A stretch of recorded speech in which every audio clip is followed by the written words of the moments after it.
ஆமை ஒன்று ஆற்றை கடப்பதற்காக ஆற்றில் இறங்கியது. அப்பொழுது ஒரு தேள் ஓடி வந்து, ஆமையண்ணா, நான் அவசரமாக கரைக்கு போக வேண்டியிருக்கிறது. உன் முதுகில் ஒரு ஓரமாக இடங்கொடுத்தினா நான் என் பாட்டுக்கு அமைதியா அக்கரையை போய் சேர்ந்துடுவேன் என்றது. ஆமைக்கு பாவமாக இருந்தது.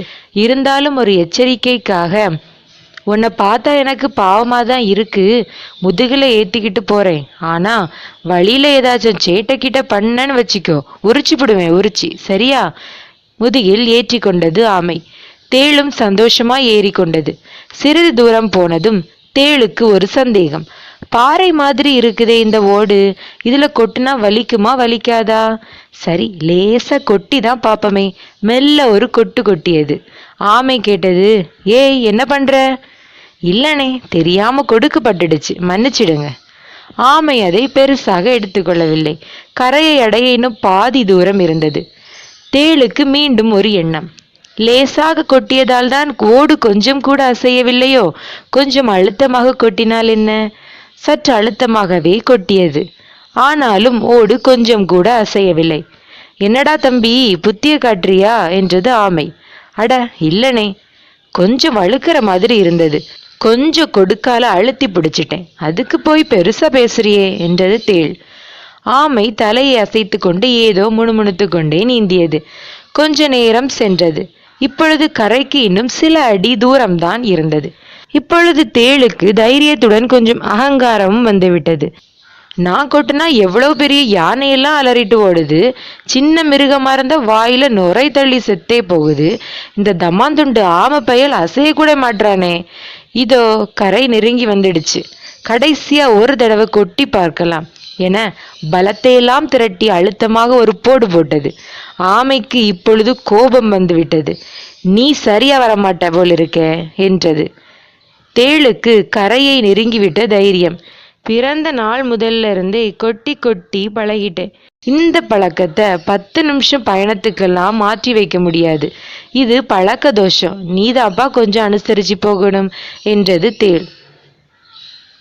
ஆமை சிரித்தபடியே சொன்னது, உனக்கு இருக்கும் பழக்க தோஷம் மாதிரியே எனக்கும் ஒன்று உண்டு, அது இதுதான் என்றபடியே நீருக்குள் மூழ்கி எழுந்தது. எழுந்து பார்த்தால் முதுகில் இருந்த தேளை காணவில்லை. அது செத்து நீரின் மேல் மிதந்தது. இதிலிருந்து என்ன தெரிகிறது? பிறரின் உதவியை ஒருபோதும் சோதனை செய்து பார்க்கக்கூடாது.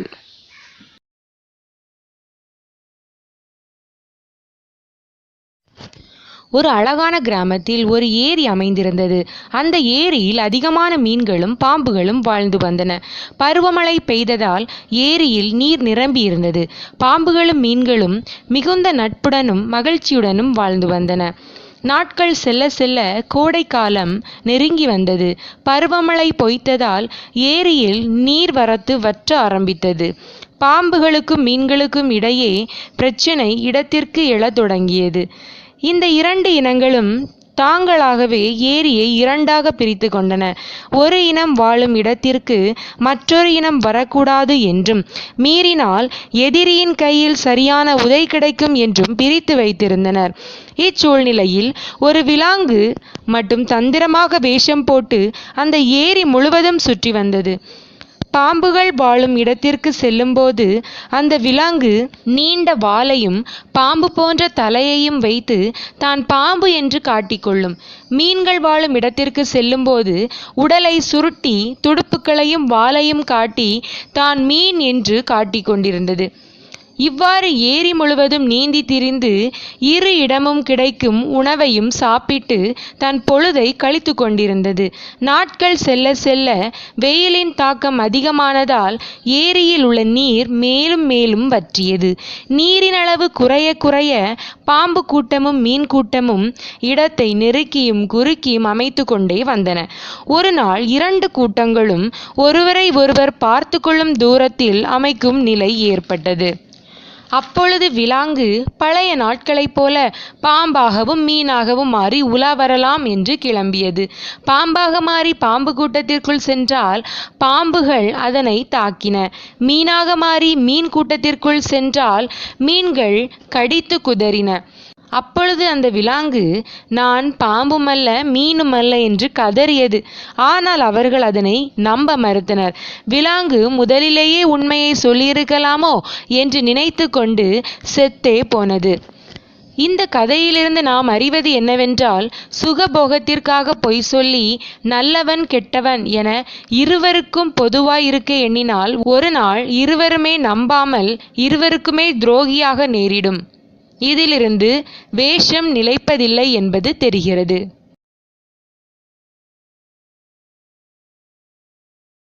ஒரு ஊரில் பல குருவிகளும் காகங்களும் வாழ்ந்து வந்தன.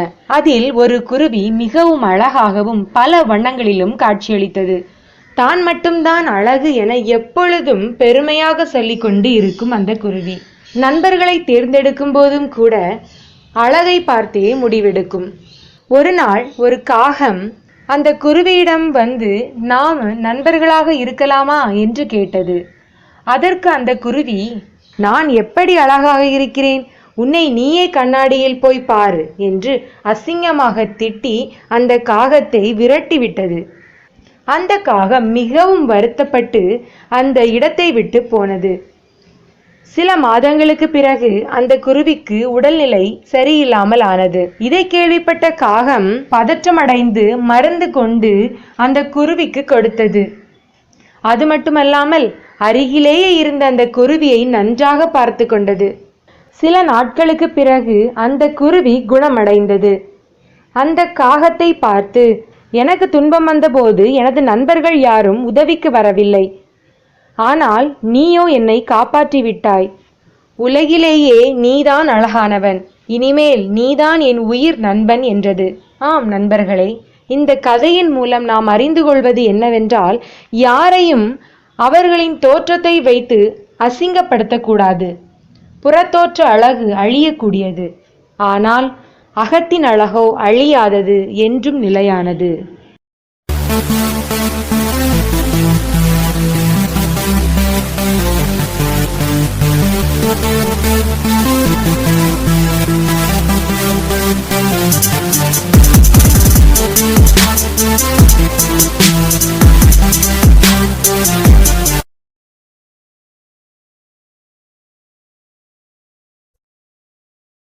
பேரரசன் ஒருவனிடம் வலிமை மிக்க யானை ஒன்று இருந்தது.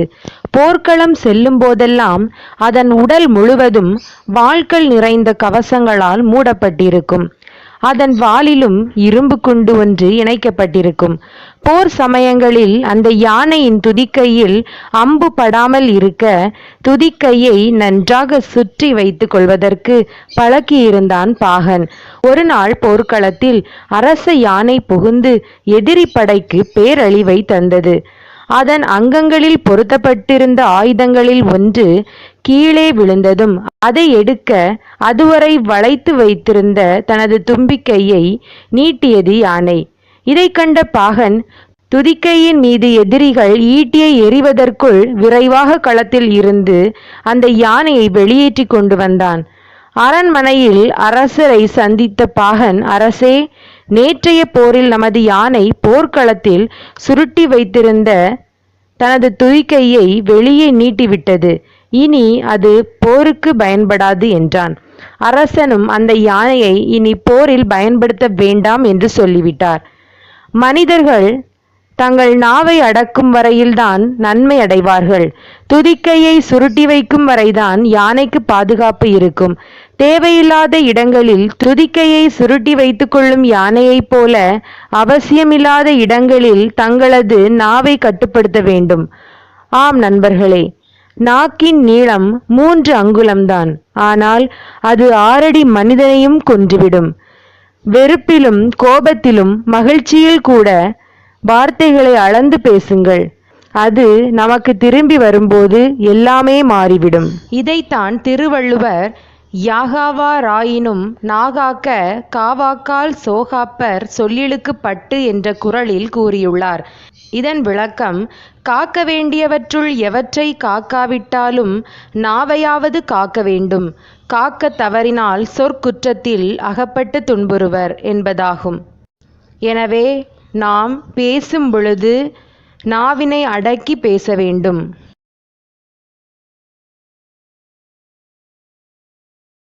பொதுவாக ஜப்பானியர்கள் மீன் உணவை மிக விரும்பி சாப்பிடுவார்கள். அது ஜப்பான் நாட்டின் ஒரு தீவு. அந்த தீவு மக்களும் அப்படியே மீன் உணவை விரும்பி சாப்பிட படகை எடுத்துக்கொண்டு சில கிலோமீட்டர்கள் தொலைவில் உள்ள கடற்பகுதிக்கு செல்வார்கள். அங்கிருந்து திரும்பி வர 2 நாட்களாகிவிடும். அக்குறிப்பிட்ட இடத்தில் கிடைக்கும் மீன்கள்தான் மிக ருசியானதாக இருக்கும். ஆனால் மீன் பிடித்ததும் கொண்டு வர 2 நாட்களாகி விடுவதால் அந்த மீனின் சுவை குறைந்துவிடும். மீனவர்கள் கையோடு ஐஸ் கட்டிகளை கொண்டு சென்று அதில் பதப்படுத்தி கொண்டு வந்தார்கள். ஆனாலும் மக்களுக்கு திருப்தி இல்லை. ஃப்ரெஷ் மீனுக்கும் ஐஸ் கட்டியில் வைக்கப்பட்ட மீனுக்கும் சுவை வேறுபடுவதை உணர்ந்தனர். இப்பொழுது மீனவர்கள் ஒரு சிறு தண்ணீர் தொட்டி ஒன்றை செய்து அதில் மீன்களை பிடித்து போட்டு கொண்டு வந்தனர்.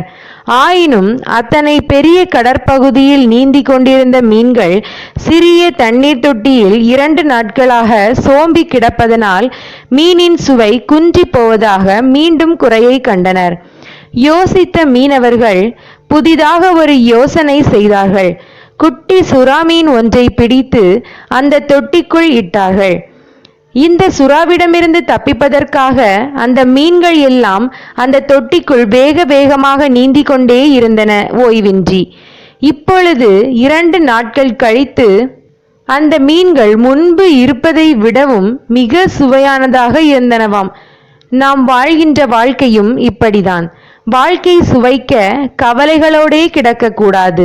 சுறுசுறுப்பாக ஓடிக்கொண்டே இருக்க வேண்டும்.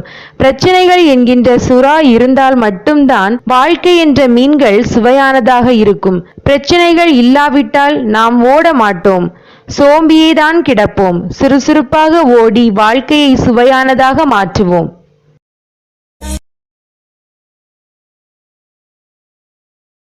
ஒரு ஊர்ல ஒரு அப்பா பையன் என்று 2 பேர் இருக்காங்க. அவங்க 2 பேரும் நல்லபடியா வாழ்ந்து வந்தாங்க. அப்ப அந்த சிறுவனுக்கு ஒரு சந்தேகம். என்னோட மதிப்பு என்னவாக இருக்கும் அப்படின்னு அவனுக்குள்ளேயே ஒரு கேள்வி எழுது. அவன் அவங்க அப்பாட்ட போய் கேட்குறான், அப்பா என்னோட மதிப்பு என்னவா இருக்கும்பா அப்படின்னு. அதுக்கு அவங்க அப்பா வீட்டுக்கு பின்னாடி இருந்த தோட்டத்துக்கு ஓடி போய் ஒரு கல் எடுத்துட்டு வந்து, இந்த கல்லை பக்கத்துல இருக்க சந்தையில போய் வச்சுட்டு நில்லு. யாராவது எவ்வளோ ரூபான்னு கேட்டாங்கன்னா 2 விரலை மட்டும் காட்டு, வாயை திறந்து நீ எதுவும் பேச வேண்டாம் அப்படின்னு சொல்றாங்க. அப்போ இந்த பையனும் சரின்னு சொல்லிட்டு கல் எடுத்துட்டு குடு குடு குடு குடுன்னு ஓடி போய் அந்த பக்கத்துல இருந்த சந்தையில போய் வச்சுட்டு நிற்கிறான். அப்போ ஒரு பெண்மணி அந்த சிறுவனிடம் பக்கத்துல வந்து கேட்குறாங்க, இந்த கல் மிகவும் அழகாக இருக்கு, எவ்வளவுப்பா அப்படின்னு கேட்குறாங்க. அதற்கு இந்த சிறுவன் அவங்க அப்பா சொன்ன மாதிரியே 2 விரலை மட்டும் காட்டுறான். அதற்கு அந்த பெண்மணி 2 ரூபாயா, நான் இதை வாங்கிக்கட்டுமா அப்படி கேட்குறாங்க. அதற்கு அந்த சிறுவன், இருங்க நான் எங்க அப்பாட்ட போய் கேட்டுட்டு வந்து சொல்றேன்னு சொல்லிட்டு குடு குடு குடுன்னு அந்த கல்லை எடுத்துட்டு ஓடி வந்து அவங்க அப்பா கிட்ட வந்து கேட்குறான். அப்பா 2 ரூபாய்க்கு ஒரு பெண்மணி கேட்குறாங்கப்பா அப்படின்னு சொல்றான். அப்படியா அப்படின்னு சொல்லி அவங்க அப்பா கேட்குறாங்க. அப்புறம் என்ன சொல்றாங்கன்னா, இந்த கல்லை எடுத்துட்டு போய் பக்கத்துல இருக்க அருங்காட்சியகத்துல வச்சுட்டு நில்லு அப்படின்னு சொல்றாங்க. அப்ப அந்த பையன் அருங்காட்சியகத்துக்கு உள்ள போய் இந்த கல்லை வச்சிட்டு இருக்கான். அப்ப அங்க உள்ளவங்க கேக்குறாங்க, உனக்கு எப்படி இந்த கல் கிடைத்தது? இந்த கல் பார்க்க மிகவும் அழகாக இருக்கே அப்படின்னு சொல்லிட்டு அவங்க கேக்குறாங்க. இப்ப எவ்வளவு ரூபாய் அப்படின்னு சொன்னோன்னு அந்த சிறுவன் 2 விரல்களை மட்டுமே நீட்டுறான். ஏன்னா அவங்க அப்பா வாயை திறந்து சொல்லக்கூடாதுன்னு சொல்லியிருக்காங்கல்ல, அதனால 2 விரலை மட்டும் நீட்டுறான். அப்போ அவங்க சொல்றாங்க, 20,000 அப்படின்னு. இந்த சிறுவனுக்கு மகிழ்ச்சி தாங்கவே முடியல. ஓடி வார அவங்க அப்பா கிட்ட குடு குடு குடு குடுன்னு ஓடி வந்து, அப்பா அப்பா 20,000க்கு கேட்குறாங்கப்பா அப்படின்னு சொல்றான். அப்போ அவங்க அப்பா சொல்றாங்க, அப்படியா சரி, இனி இந்த கல்லை எடுத்துட்டு போய் கல்லெல்லாம் எக்ஸ்போர்ட் பண்ணுவாங்கல்ல அந்த இடத்துல போய் அவங்க கிட்ட குடு. அவங்க எவ்வளோ ரூபான்னு கேட்டாங்கன்னா 2 விரலை மட்டும் காட்டு அப்படின்னு சொல்றாங்க. இந்த பையனும் ஓ சரிப்பா அப்படி சொல்லிட்டு இந்த சிறுவனும் கல் எடுத்துக்கிட்டு குடு குடு குடுன்னு ஓடி போய் அந்த எக்ஸ்போர்ட்ல போய் கொடுக்குறான். அவங்க கிட்ட கொடுத்த உடனே அவங்க சொல்றாங்க, இது உலகத்துல எங்கேயும் கிடைக்காத கல்லாச்சே, உனக்கு எப்படிப்பா கிடைச்சது, எவ்வளோ ரூபா அப்படின்னு கேட்குறாங்க. அப்போ இந்த சிறுவன் என்ன பண்றான்னா, அவங்க அப்பா வாயை திறக்க கூடாதுன்னு சொன்னதுனால 2 விரல்களை மட்டுமே காட்டுறான். அதுக்கு எக்ஸ்போர்ட்ல உள்ளவங்க சொல்றாங்க, 2 லட்சமாப்பா அப்படின்னு. அப்போ அந்த சிறுவனுக்கு மகிழ்ச்சி தாங்கவே முடியல. 20,000 சொல்லும் போதே எல்லை இல்லாத மகிழ்ச்சி அடைந்துட்டு இருந்தான். இப்போ 2 லட்சம் சொன்னா ரொம்ப சந்தோஷம் அவனுக்கு. கல்லை எடுத்துட்டு ஓடி வார அவங்க அப்பா கிட்ட, அப்பா 2 லட்சத்துக்கு கேட்குறாங்கப்பா அப்படின்னு கேட்குறான். அப்பா அவங்க அப்பா சிரிச்சுட்டே சொல்றாங்க, உன்னோட மதிப்பு என்னன்னு என்கிட்ட கேட்டாலா, அது இப்போ உனக்கு புரிஞ்சிருக்கும். இதே கல்லை தான் நீ 3 இடத்துல போய் கேட்ட. அப்போ அவங்க ஃபஸ்ட்டு அந்த பெண்மணி என்ன சொன்னாங்க, சந்தையில் வச்சுருக்கப்போ 2 ரூபாய்ன்னு சொல்கிறாங்க. அருங்காட்சியகத்துக்கு போனப்போ என்ன சொன்னாங்க, 20,000ன்னு சொன்னாங்க. லாஸ்ட்டு நீ எக்ஸ்போர்ட்டுக்கு போகும்போது என்ன சொன்னாங்க, 2 லட்சம்னு சொன்னாங்க. அப்போது கல்லை எக்ஸ்போர்ட் பண்ணுறது, அந்த கல்லை தான் வெளிநாட்டுக்கு எக்ஸ்போர்ட் பண்ணுற இடத்துக்கு போனப்புறம் அதோட மதிப்பு 2 லட்சமாக கூடுதுன்னா நம்ம மதிப்பு எப்படி இருக்குது அப்படின்னா, நம்ம எந்த துறையில் கல்வி பயின்றோமோ அந்த துறையில் நம்ம பணியாற்றினா மட்டும்தான் நம்மளோட மதிப்பு உயரும் என்பது இந்த கதையின் மூலம் தெரிகிறது.